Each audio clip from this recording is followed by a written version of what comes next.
«12 апреля 1961 года космонавт Юрий Гагарин стал первым в мире человеком, совершившим полет в космос. На корабле «Восток-1» он облетел всю нашу планету всего за 1 час и 48 минут. С тех пор каждый год 12 апреля мы отмечаем День космонавтики. Но знаешь ли ты, что история космических путешествий началась раньше? Примерно за полгода до полета Гагарина в космосе побывали и вернулись домой 2 других отважных космонавта. Это были простые советские собаки Белка и Стрелка.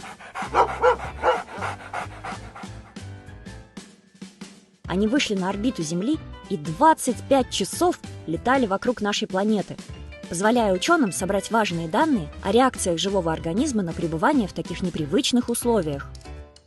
Именно наши герои открыли для человечества путь к внеземным полетам и освоению космоса. На сегодняшний день в космическом пространстве побывало уже 565 человек, а вокруг нашей планеты вращается на постоянной основе Международная космическая станция и более 1000 спутников.